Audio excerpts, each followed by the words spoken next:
Good evening, everyone. My name is Dr. Duygu Atlas, and I'm so happy to be with you here tonight. Today, we'll be talking about writing in a minority language. We have here Fırat Ceveri. He's a Kurdish, one of the most prominent Kurdish writers of our age. And we also have פידה G'ris, whom I have always emailed, and today is the first time that we finally meet face to face, and I'm so happy to have finally met her.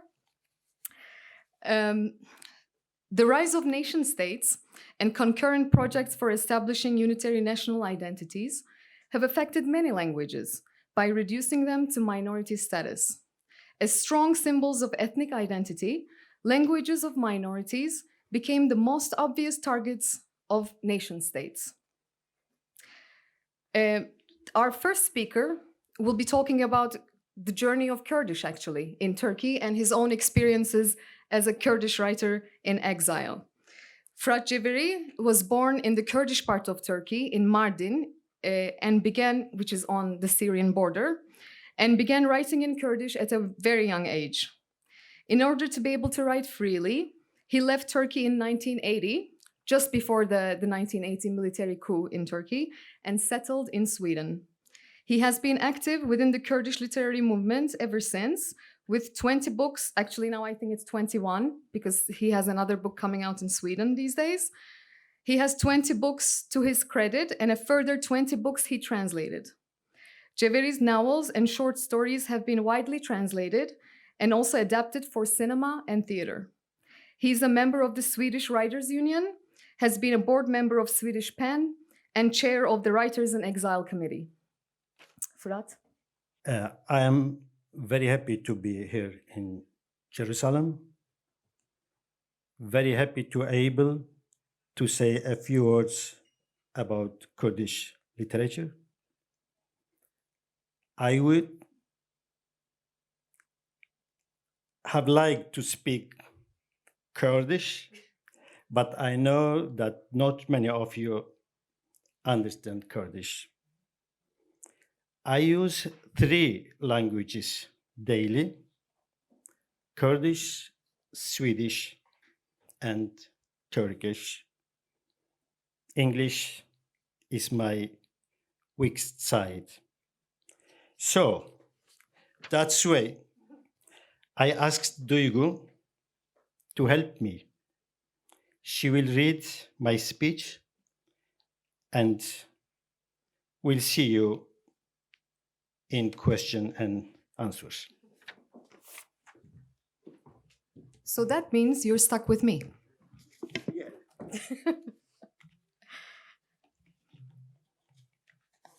Actually, before I begin reading his speech, I would like to tell you a personal anecdote.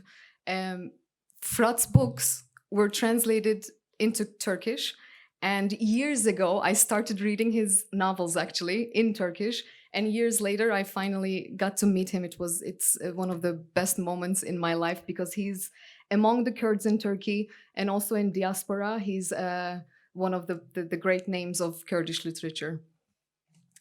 So now I will read his speech for you. Years ago, I would always get asked the question, is there a Kurdish literature in Turkey? Many Turkish intellectuals, literary personalities, and readers thought that there wasn't really a Kurdish literature in Turkey. This way of thinking was, of course, a direct product of the Turkish official ideology. But it also resulted from people not wanting to see the reality. Kurds in Turkey lived for a long period of time devoid of a Kurdish literature. While Turkish literature went into a period of renaissance with the establishment of the Turkish Republic in 1923, Kurdish literature, on the other hand, suffered from many obstacles, which were put in place to impede its development. When Turkey adopted the Latin alphabet in 1928 and abandoned the Arabic script, Kurds were totally detached from the very rich tradition of classical Kurdish literature. Because all works of literature written in Kurdish until then had been written using the Arabic script. So Kurds were no longer able to read their nation's own literary geniuses from the 15th and the 16th centuries, like Melaye Ciziri, Fekiye Teyran, and Ahmadakhani. I think okay. These poets could not reach the new generations, unfortunately, and were faced with the danger of being forgotten over time. The Turkish state, on the other hand, mobilized all its resources for the development of Turkish language and literature in this transition period from Arabic into the Latin alphabet, and banned Kurdish language and literature using all its might. Under these circumstances, the construction of a modern Kurdish literature on the basis of the classical Kurdish literature became extremely difficult and could only be achieved with delay. Now, Firat's own journey with Kurdish literature. I started my journey with literature at a very young age by reading the Kurdish version of the Islamic ceremonial book written in Arabic letters. But around the age of 16, I became a leftist and read Marxist literature nonstop. The love for literature that was growing inside me led me to reading works of literature in addition to books on politics. Besides the French and Russian classics, I read Mayakovsky, Lorca, Pablo Neruda, the Turkish poets Nazım Hikmet, and Ahmed Arif. And suddenly, I found myself in the act of writing. At a time when all literature and literary discussions were held in Turkish in Turkey, I started writing poems in Kurdish. When I entered the magical world of literature, I grew distant from politics. When I began writing in Kurdish in 1978, I had not seen until then anything written in Kurdish using the Latin alphabet, except from a few poems by Jegarxuin, the national poet of the Kurds. No literary work in Kurdish had been published since the founding of the Republic because of the ban on Kurdish. And from the establishment of the Republic until 1980, only 2 literary works were published in Kurdish. First was a collection of stories called Meyro by Mehmet Emin Bozarslan, and second was a book of poetry by Rojan Barnas in a Kurdish title, which I will not attempt to read. The martial law that the Turkish government enacted in our region was in preparation for the military takeover, which came in 1980. Before the 2 books that I mentioned could reach the readers, the military took over the power and seized the books. Shortly before the coup, I had already grown distant from the political youth movement that I had been a part of and dedicated myself to literature. Because I wrote in Kurdish, I was now a fugitive. When the military rule was established, I had to leave behind all the people I loved and left the country in 1980 to settle in Sweden in order to produce Kurdish literature freely. The reason behind my going into exile was to be able to write in Kurdish despite all the bans and restrictions, and actually show the repressive minds that Kurdish was indeed a language suitable for modern literature. When I left Turkey, I memorized all the poems that I had written in Kurdish, wrote down their titles on a small piece of paper, and hid it in my underwear.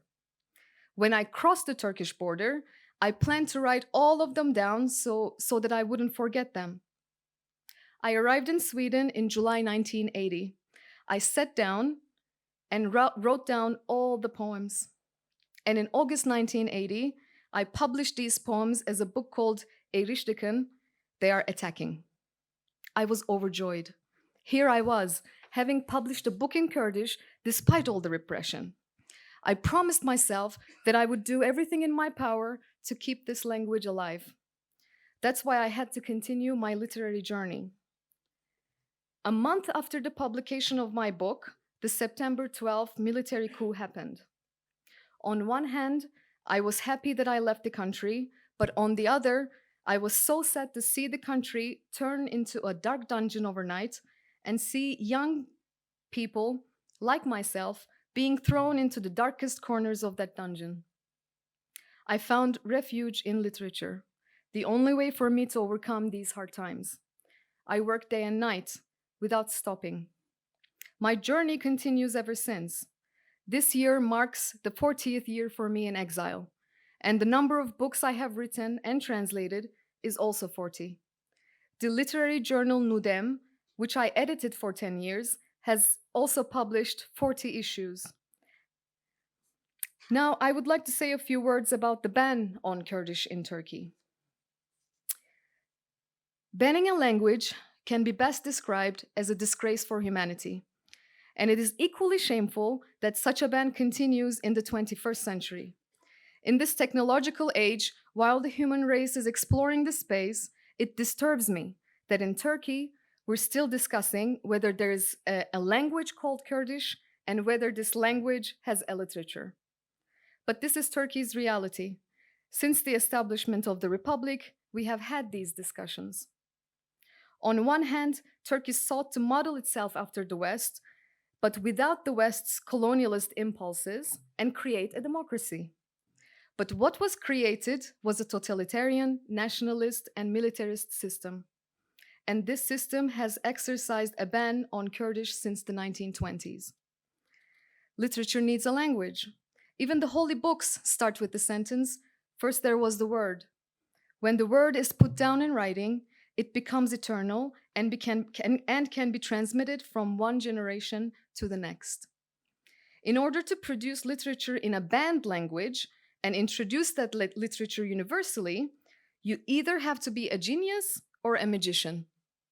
Just like Eliezer ben Yehuda, who brought Hebrew back to life, it was thanks to a Kurdish genius, Jeladet Ali Bedir Khan, that a miraculous universal Kurdish literature was born, despite the fact that the language itself has been banned for 100 years. Now about life in exile. Exile is difficult for everyone, for all the exiles. It is a shirt of fire that one puts on. My exile was a little different because I deliberately chose a life of exile and my place of exile.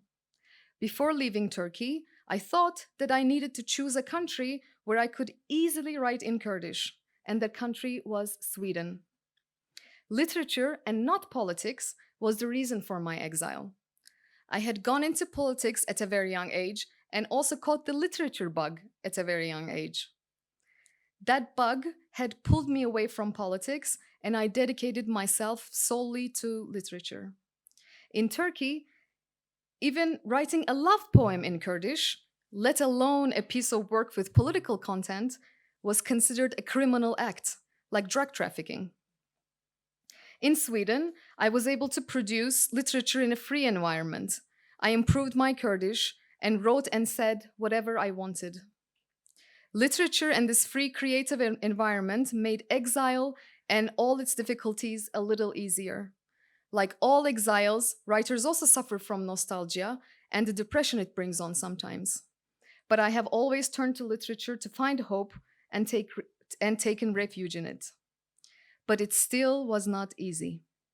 Exile is difficult. Socrates chose to end his life by drinking poison rather than being exiled.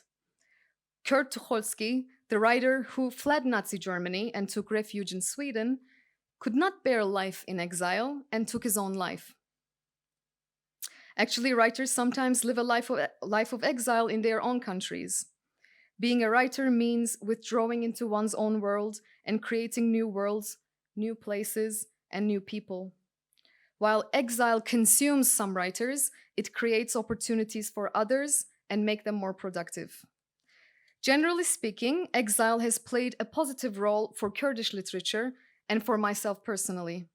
If I had stayed in Turkey, it might have been the case that I would not have the opportunity to work for the development of Kurdish language and literature as much as I have. In exile, I can remain far away and free from current politics, the psychology of the masses, and descriptions such as hero and traitor while writing about the country, and I can tread my story in an unbiased way. There's a saying that goes, "Life is short, art lasts forever." I think that art and literature should be able to last longer than life and current agendas and politics. In exile, I have always sought refuge in my language. I have always remembered when soldiers and the police raided our house, how I threw my notebook with writings in Kurdish to my mother, how my mother hid my notebook in her bosom with fear, and how afraid she was when the police and soldiers walked in our house. And I have written in this forbidden language, which my mother could not read, but passed on to me.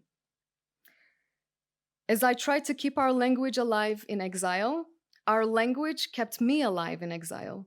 It gave me strength, consoled me, gave me hope. While writing about our pain and grief, I tried to heal them. In my stories and novels, I have always trodden between the two countries.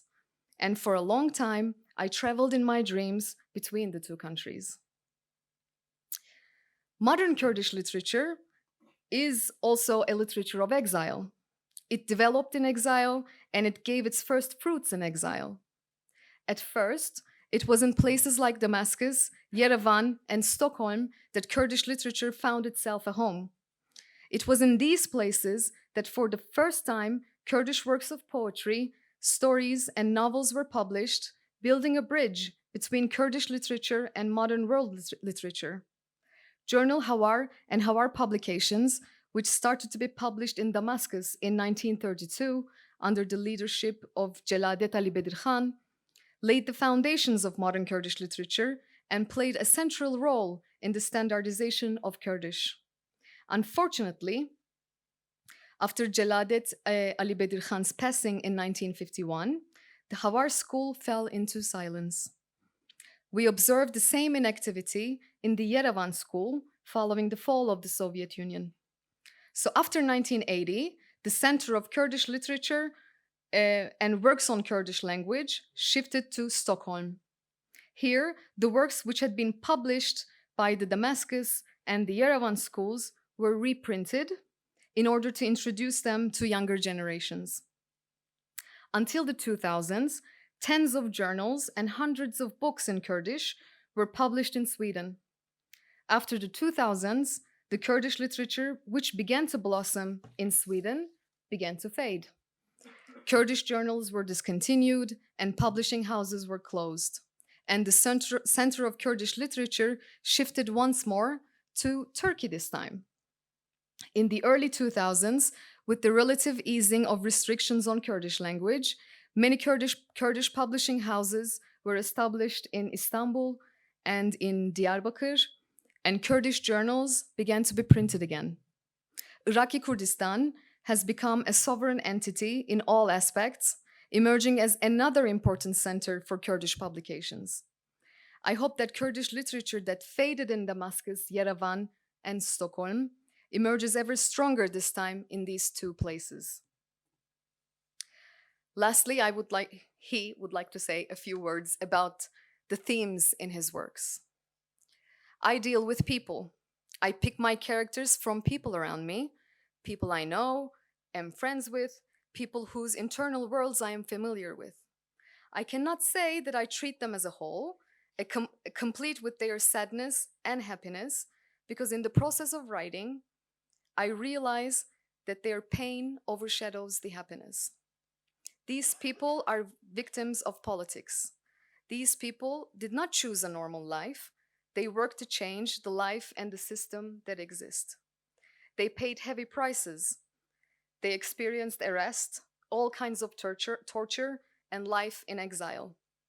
These people, who had once been heroes, now find themselves in a pitiful state, withdrawn into their own shells and isolated. Let alone getting anything in return for their ordeals, they struggle with traumas. I am surrounded with such people.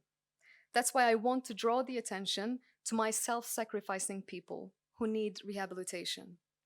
I believe that these people, who are ignored by politicians, should not be overlooked by men of letters. I do not know whether what I write causes discomfort with the reader, but I can easily say that they cause me discomfort.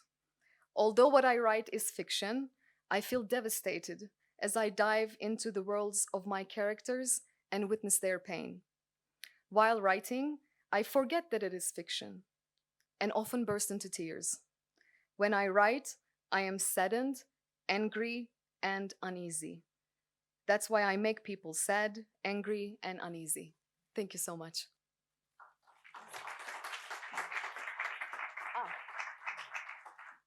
So we have another surprise for you.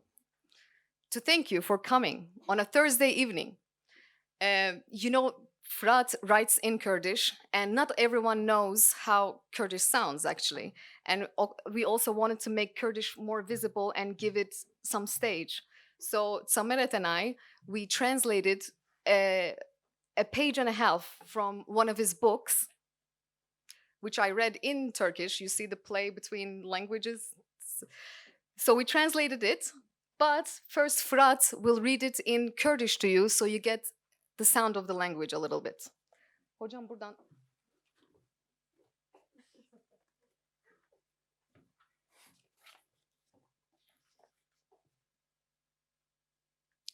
Ez ê yekî bikujim.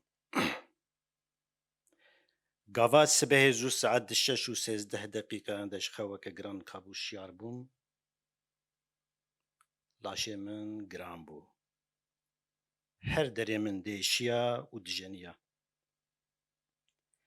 Betaniya tenik ya ku min xweda kiribû ji ser textê min şemitî bû erdê. Bêyî betanî jî ez di xwedanê de mabûm. Ew xwedana ku hemû laşê min şil kiribû, hem bermaya xewna min, hem jî nîşana germbûna rojê bû. Ez dibêjim xewna min. Lê gava hê jî li ser textê xwe dirêj kirî me û di xwe re nabînim ku rabim, ez nizanim û ji hev dernaxim ya ku min dîtiye xewne an xeyal e. Tê bîra min ku ez bi şev gelek caran radibûm, ji nav nivînan bi dûr diketim, tevlî xirrecirên bajêr dibûm, lê dema min çavê xwe vedikir, min didît ku di nav nivîna de me û xwe diqulipînim vî alî û wî alî. Min di xewnê de tiştek dikir ku nikarim niha bilêv bikim. Dibe ne rast be. Kengî ji nav nivîna rabim, herim li çaketê xwe binêrim, ez ê hingî fêm bikim bê ew kirina min rast e an na. Ew jî nîşanek e. Ew nîşan jî du dilopên xwînê ne ku ji binê bişkoka çaketiya herî jor raketine, ber bi jêr herikîne, lê negihîştine bişkoka navîn. Gava bi serêşê xwe de têm, an jî gava dîsa bi nermî xilmaş dibim, dengek dikeve guhê min. Dengekî bi zingînî. Ji min re dibêje tu yê îro yekî bikuşî.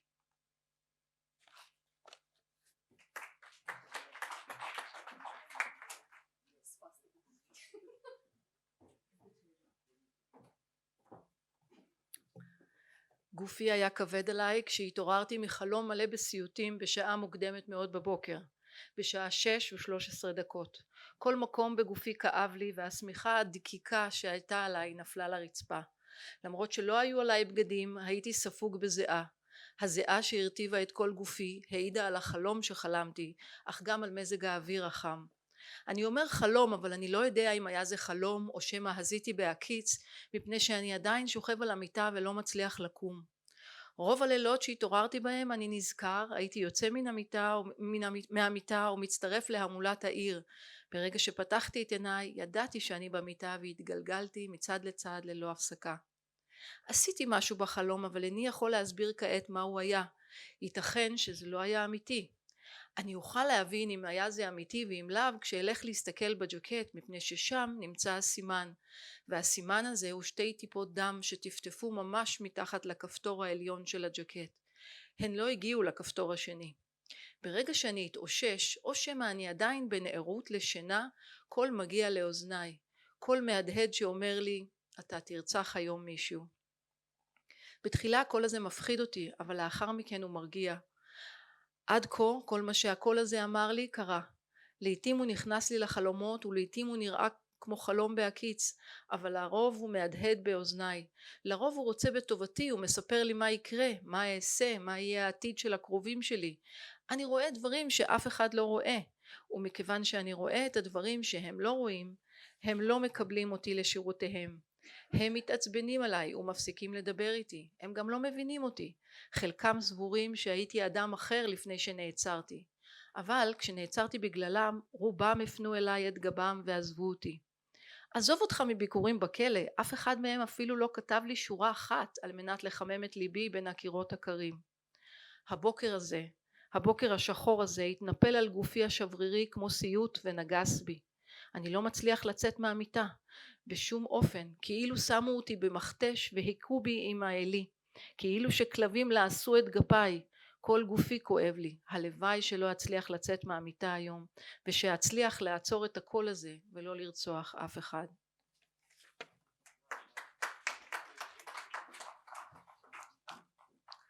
Brought to you by the Van Leer Institute. I had to say it.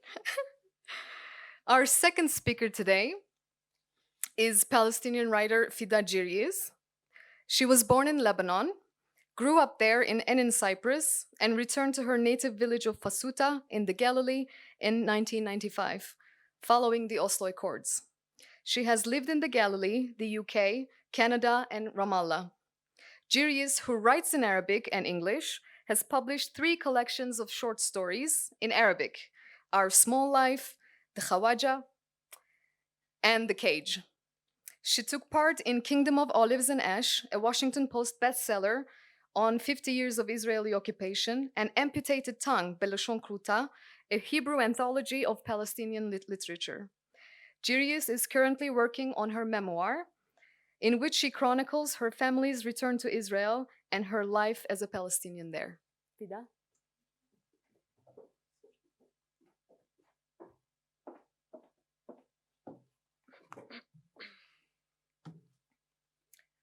Good evening, everyone. Can you hear me?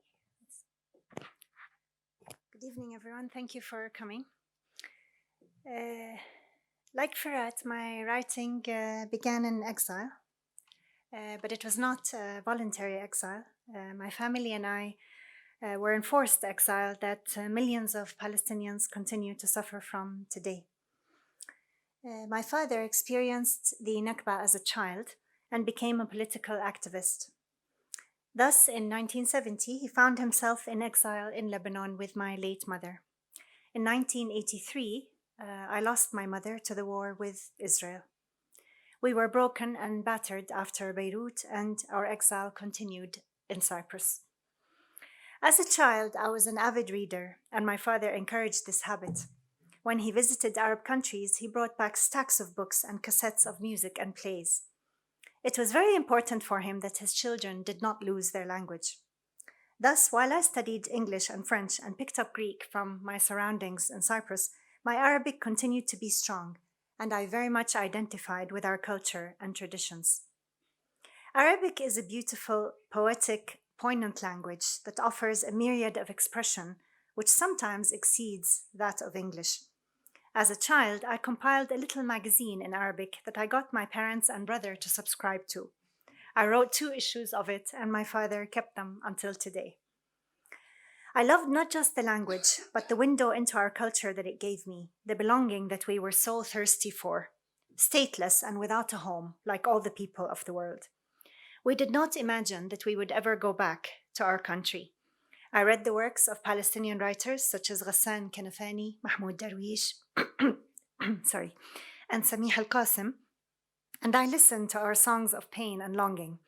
I took part in demonstrations for Palestine that were organized in Cyprus. I wore our kufi, and I drew our flag on my school books.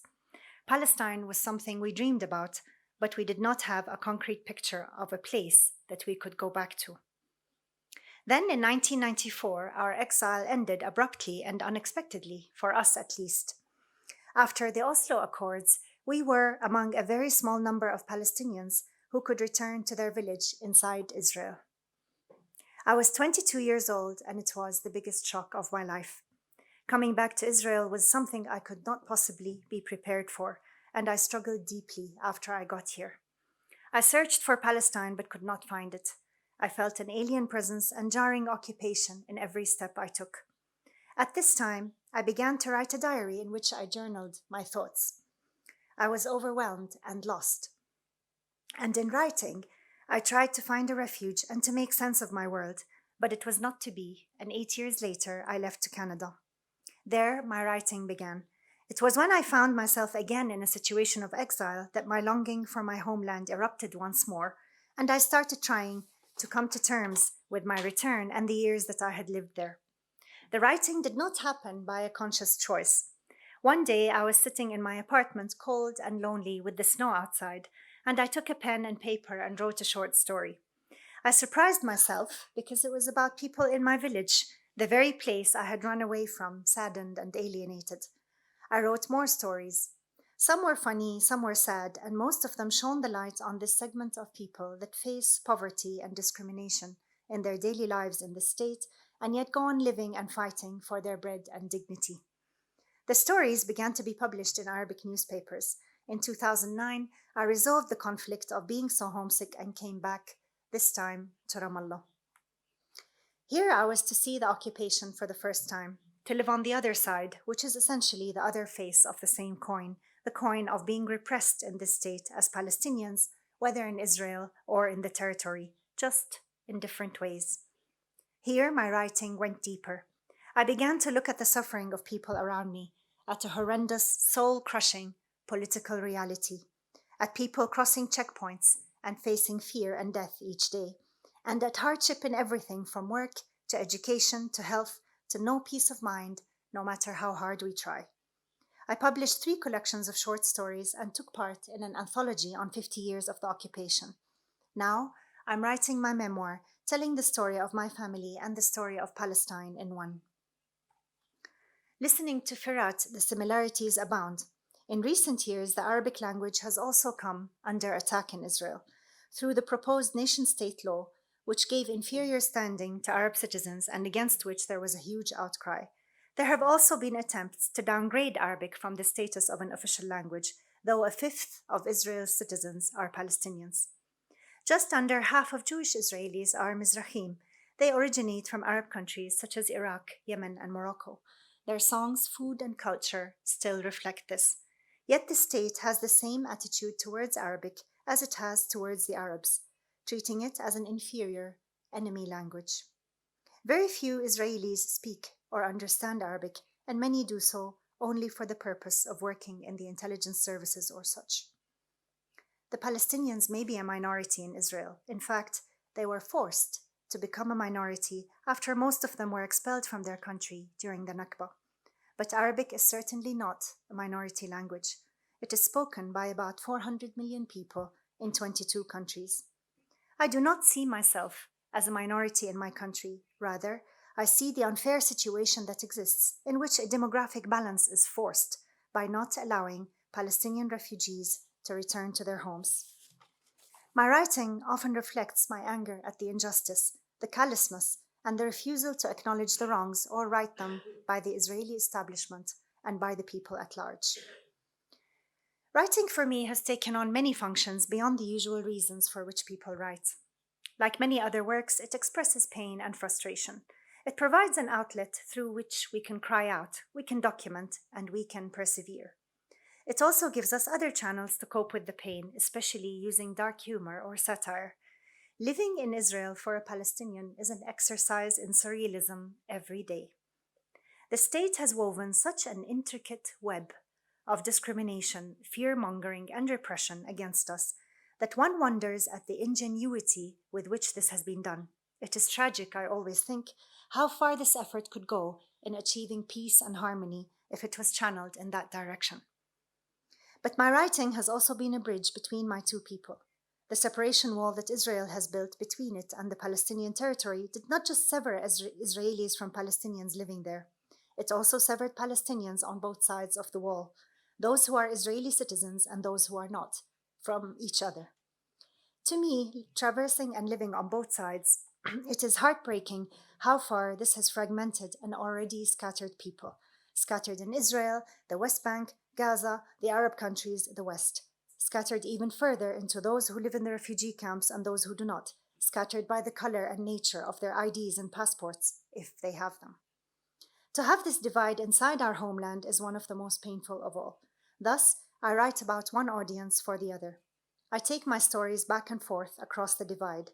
There is happiness and the shock of recognition on people's faces as they realize the similarities, the uniformity of a people that perseveres despite insurmountable obstacles. There is also a bringing closer, a breaking down of misconceptions, and a reminder that we are one people who have been forced through war to live in different realities. Perhaps the dissimilarity with the Kurdish context is that we have always had a broad base of publication, one that spans the entire Arab world. Palestinian works were published in various Arab countries, as many of our writers were born into exile, and many of those who were here faced publication restrictions. In Israel, for several decades after the Nakba, the situation was in fact similar to the Kurdish case. When my father wrote his book, The Arabs in Israel, in 1966, he could not find a single publisher in Israel that would agree to publish it. He printed the book by himself at a Palestinian printer in Haifa and found one left-wing Jewish distributor who agreed to distribute it in Israel. Years later, the book became a reference on the Palestinians in Israel and was taught in several university curricula and translated to many languages. Similarly, the poetry of Darwish and Qasim that I later read as a teenager was grounds for their arrest and intimidation when they lived in Israel. Darwish left the country for this reason, among others. Today, the situation is different. We are able to express ourselves in writing to a large degree. In the political sphere, the voices of Arab members of parliament were often silenced, and everyday people were still afraid to voice their anger and frustration. But this has been changing. Young people are becoming more vocal, coming out of the legacy of fear that their parents lived under. Political representatives have grown bolder. We are speaking out about racism, even as the country spirals deeper and deeper into its ugly cycle. And in literature, too, Palestinians inside Israel have been breaking their chains. We have long been shunned by both Israel and the Arab countries, which in turn related to us as traitors and stuck these labels on us because we had Israeli citizenship. Slowly, we are making our case that we are those who managed to stay on their land, that we represent a fraction, however small, of the Palestinians who were ousted with the first disaster, the Nakba.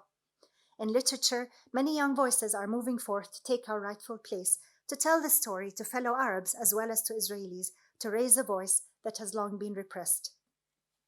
My own writing has reflected my life. It crosses many divides across various countries: Lebanon, Cyprus, England, Canada, and Israel, Palestine. From each of these, I have internalized concepts and experiences that feed who I am. For a long time, I battled with immense personal frustration in trying to answer this question: who am I? I carried my refugee status everywhere I went. I was exhausted with all the moving around, wanting to have a normal country to settle in like the natural right of any human being. But finally, it dawned on me that I embody the Palestinian case of exile and wandering. The Jewish people suffered from this for a long time, and it is tragic that the Palestinians have had to endure the same cup. Out of this realization was born my feeling that I am a mix of all these places, of all the friends I've made and the talks I've had, of all the moments of pain and fear that have shaped my world. My writing is simply an honest portrayal of this sense of confusion and reckoning, this life path that has spelled Palestine and breathed Palestine and been caused by Palestine wherever I have gone. Finally, I am back home, but I'm still a collection of pieces of all these lives. There are many moments in which I still feel alienated here by the anger, the injustice, the daily pain and suffering of millions of people. My alienation is strongest in Israel. I'm trying to work against it by writing and reaching out, and I'm gladdened when I get the chance to do so. Next year, a book will come out of my short stories, translated from Arabic to Hebrew for the first time. I see it as a bridge that may help to make a dent in the alienation, and I'm glad for the opportunity to have my story heard by Hebrew readers. Most of all, I refuse to be labeled as a minority or to be treated as such.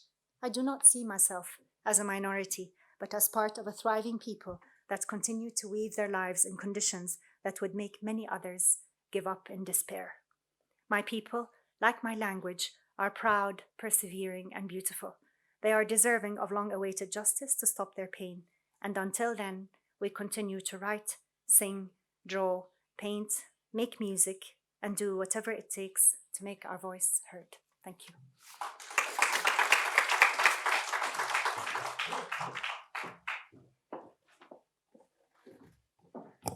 It's me again. Now I would like to open the floor for some questions for Fida or for פיראט, if you have any questions.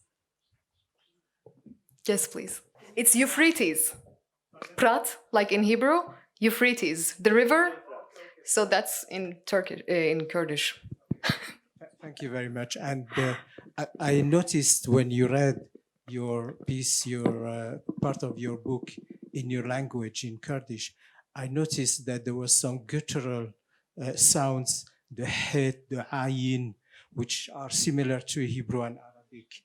I wonder if it's any connection with the Semitic language, and is there any connection between Kurdish language and Turkish, when I know that Turkish is from the oral country, the oral mountains. It traveled somehow, or maybe Hungary got the language from Turkey, or Turkey got it from Hungary, but that's the passage. So that's one thing, the connection between two. And if I may ask you, please, also the lady, and forgive Fida. me again. Fida. Tida. Fida. Fida. Thank you very much, and thank you both, and thank you, my dear Thank lady. you. I was very surprised and upset to hear your dissertation about the political situation. I was here to hear about the language and about the connection that you have to language, but I think you've gone a bit too far. And I think you exploited this forum to savage Israel. No, don't disrupt. And you're free to express your opinion, but let's not Please say anything. After me, the gentleman wants to speak whatever he wants. I will not. No, it's fine. You I can will not finish your stop you. sentence. I won't stop you.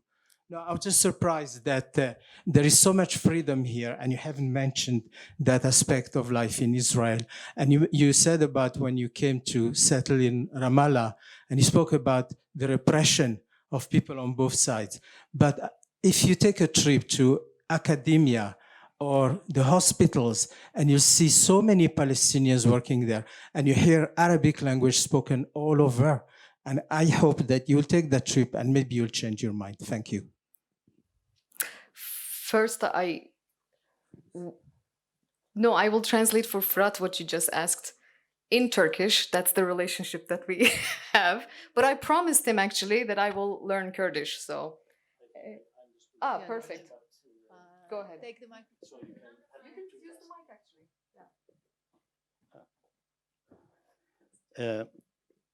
Is it open?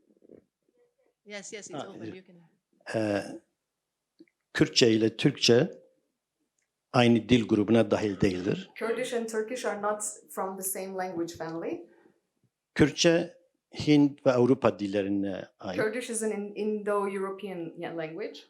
Türkçe ise Ural Altay. Yani And daha çok Turkish is from the Ural-Altai Central Asia. Macarca, Fince. Yeah, Hungarian and Finnish actually, and Turkish, which is funny in my opinion. They belong to the same family language. Ama birlikte yaşadığımız halklarla bazı ortak kelimelerimiz oluyor. He says, but with the people that we live together with, we have words in common. Örneğin, For example, mesela İbranice'de altıya şeş dediklerini bilmiyordum. Hani he Kürtçe'de didn't know şeş. that in Hebrew, six is shesh, because it's also in Kurdish, it's shesh.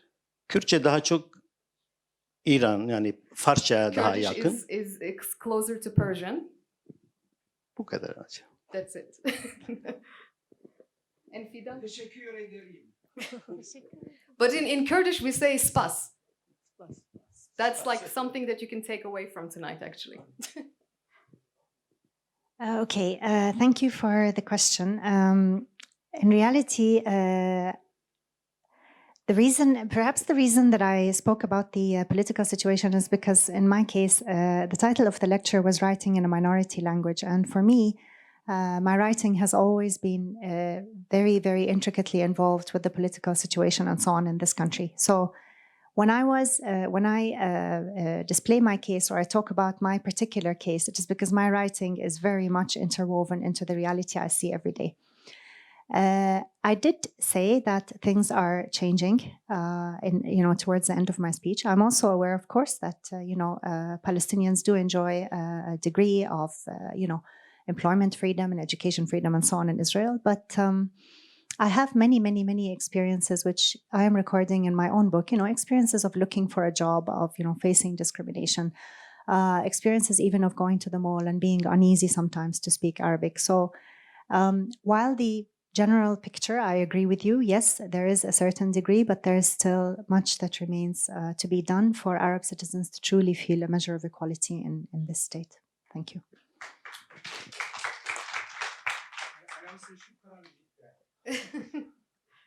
Any other questions? Yes, please. Yes. Just a second. Just a second. Thanks. I have also a question for Fida.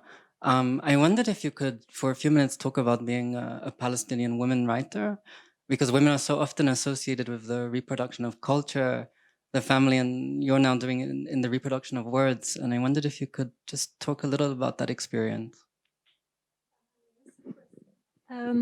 I think that's to a very large degree, at least the way I feel it, it's very much changing now. I mean, there's almost a parity, if not more, of women's voices, female voices in Arabic literature.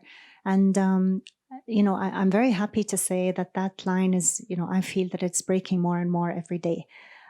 Certainly, I myself haven't felt it in my journey that, the gender has ever been an issue. On the contrary, I mean, there's an enormous number of Palestinian female voices that are speaking out and writing. And I think we bring maybe a more subtle or more nuanced, let's say, view to literature in general, perhaps because of many years of being more on the receptive, shall we say, side of things. But certainly these days I feel it's very much the forum is very much open for both. Thank you very much. Anyone else? Yes, please. Just a second. אני פונה אליך ככורדי. I'm a Kurdi. My family from Zaho. והעם בישראל, כ-450,000 כורדים שחיים פה, מזדהים ביום יום עם הבעיה הכורדית בעיראק, שאתם נמצאים בחבל ארץ עם 5-6 גבולות. תן לי רגע שאני אתרגם לו, כי זה בעברית. הוא מדבר קרמנג'ית, אני מדבר כורדית, ארמית, שמה שדיבר אברהם אבינו, הוא מדבר קרמנג'ית, זה השפה שלו. אני מדבר מה שדיבר אברהם אבינו. לא, ארמית של אברהם אבינו. מה שאנחנו אומרים בליל הסדר, הלחמה, עניה, די, אכלה, ותנה, זה השפה שלנו. הכורדים היהודים דיברו שפה שונה מהכורדים שמדברים ארמית שנקראת קרמנג'ית. Tane rega. Diyor ki biz burada yaşayan Kürtler olarak Kürtlerin içinde bulunduğu durumla çok özdeşleşiyoruz, onları düşünüyoruz diyor. Ken. החבל ארץ כורדיסטן היא חבל ארץ בעיראק שיש לה, כמה שזכור לי, בין 4 ל-5 גבולות. סוריה, טורקיה, איראן, קצת רוסיה ועיראק. ומדינת ישראל, מדינה שקיימת 70 שנה, אבל עם היסטוריה של 3,500 שנה. יהודים גרו בכורדיסטן מעל 2,000 שנה. אנחנו מזדהים איתם עם מה שקורה איתם. ולכן אורח כזה כשמגיע לארץ, אנחנו נחבק אותו ונדאג לארח אותו בעוד מקומות של הכורדים פה, ולכן מברכים אותו בכך שהגיע וסיפר את הסיפור שלו פה. זאת התחלה טובה.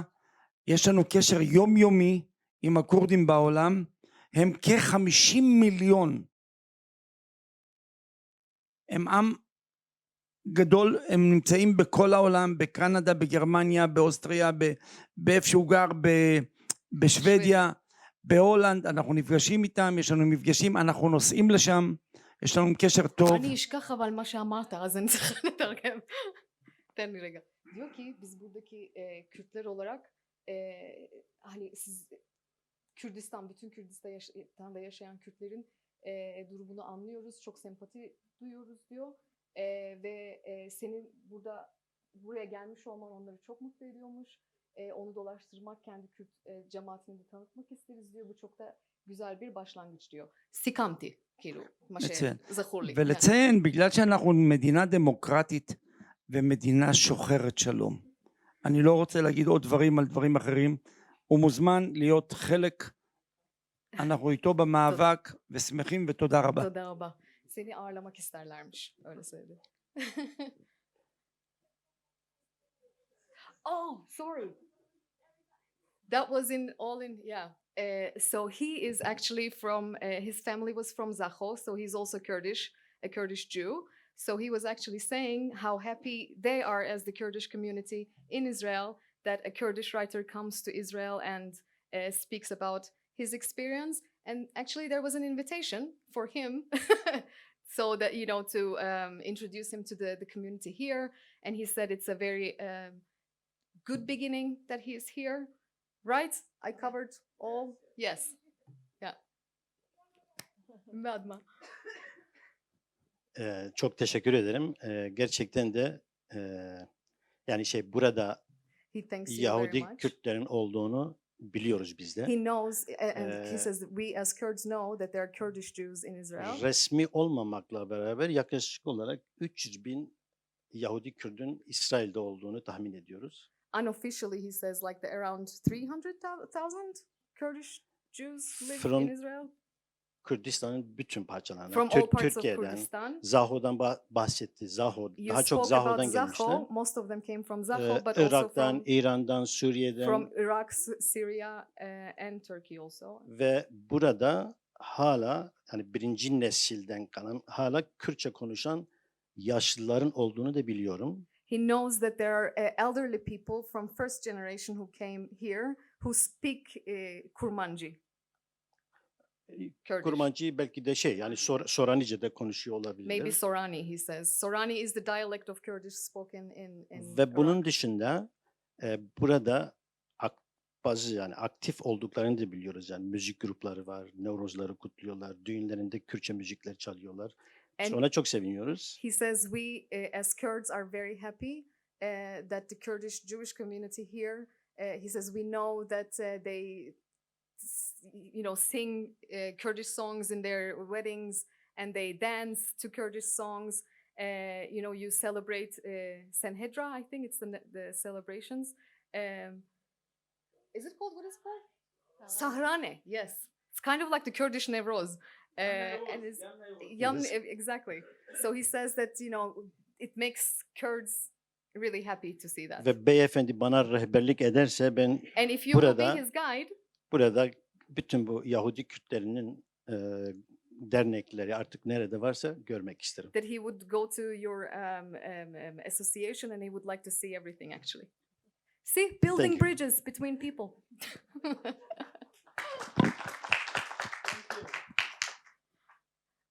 Anyone else? Yes.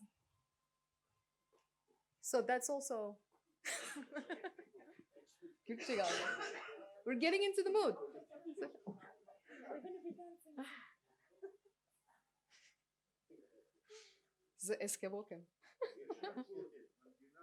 Yes. So this question is to both of you. As writers in exile, how do you feel your ability, well, you're not in exile anymore, but when you were writing in exile, what do you feel your ability to write about the country you're exiled from?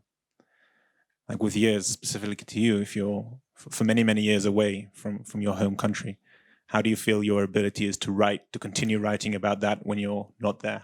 O kadar süre hani ülkeden uzak kaldığın zaman bir yazılı olarak o ülkeyle ilgili yazma kabiliyetinin değiştiğini düşünüyor musun? O kadar uzak kaldıktan sonra. Aslında yer ve mekan olarak değişiyor romanlarımda. Örneğin son Maria bir Melek'te adlı bir roman yazdım. Ana karakterlerim Yahudi, Ermeni ama olay İsveç'te geçiyor. He says like the characters and places change in his novels. For instance, in his last novel, the characters were Armenian actually, and it all took place in Sweden. Maria bir Melek'ti. Maria was an angel. It was the title. Romanın ismi. Yani de konuşmamda da belirttiğim gibi yazdığımda iki ülke arasında gidip geliyorum ama son dönemlerde artık benim için birçok ülke yani romanların olaylar birçok ülkede geçiyor.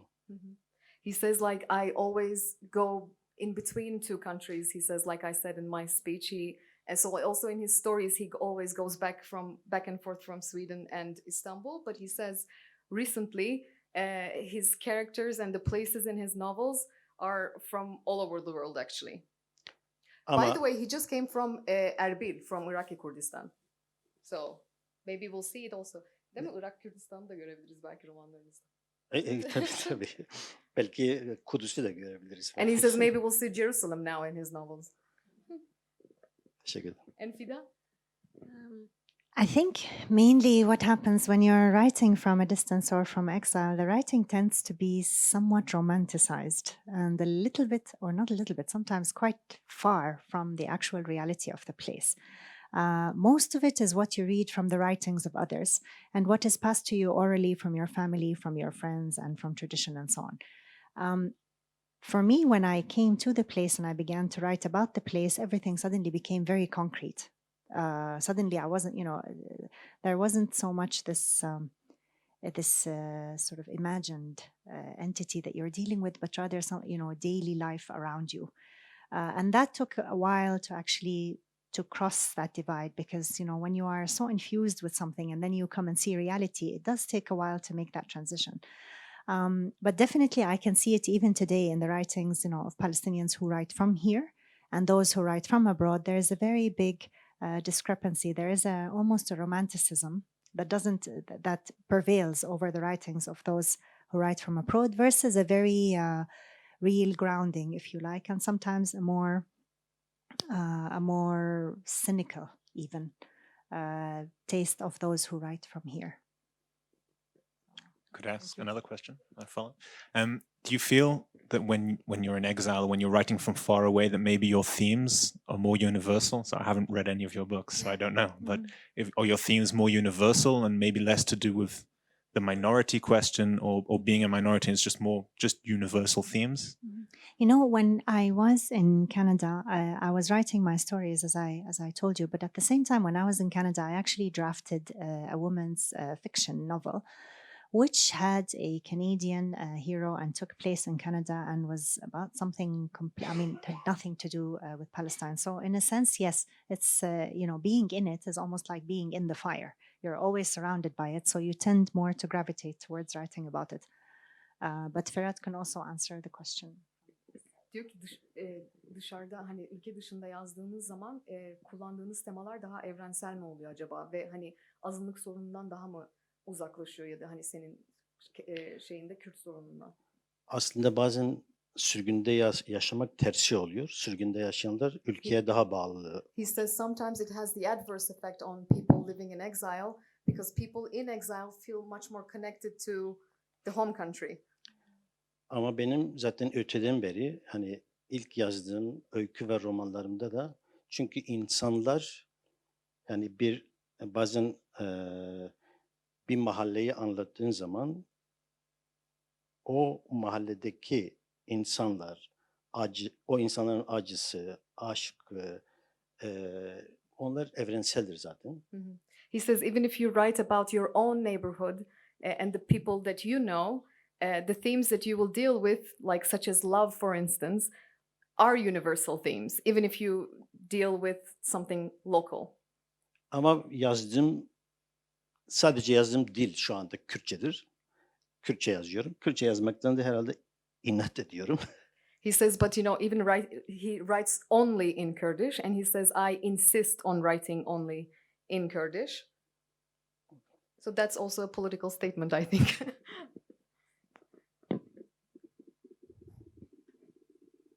Any other questions?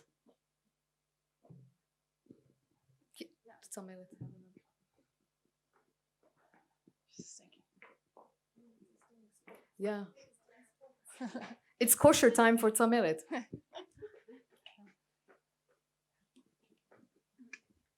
Just a very simple question to Fida. Just I was wondering about which writers served to you as inspiration and as models. If you feel that your writing is coming really from Arabic literature, or it's in some way in between. I understand your English is very good and you probably read English very well, and which, yes, writers served you as models or inspiration? Thank you. Thank you very much. Actually, it's interesting because I always get asked this question, and I write in both Arabic and English. I read in both and I think in both, to the point where sometimes, like when I'm speaking in Arabic with like-minded friends and so on, it becomes a little embarrassing because sometimes we don't even finish one single sentence in Arabic. We jump back and forth all the time. I'm also, I guess, a special case in not having one single writer that I can point to and say they had the most effect. I mean, Egyptian writers, I think early on when I was in adolescence, like Najib Mahfouz, I read a lot. I was really influenced by him early on. But since then, I don't really follow a certain pattern of writing or a certain genre or a certain, I read a very, very wide spectrum. But my relationship with both languages, they're almost equal. I mean, sometimes even when I dream, bits are in Arabic and bits are in English. And it's comforting in a way because sometimes the space that you don't find in one or that you're looking for in one, you can sometimes find in the other. So maybe I didn't answer as much as you hoped, but thank you. By the way, we translated, I'm also the editor of the Journal of Levantine Studies that comes out at the Vanlier here at the Institute. So we translated actually one of her short stories, which will be available online, I think, so everyone can enjoy a piece of her writing. Anyone? Yes.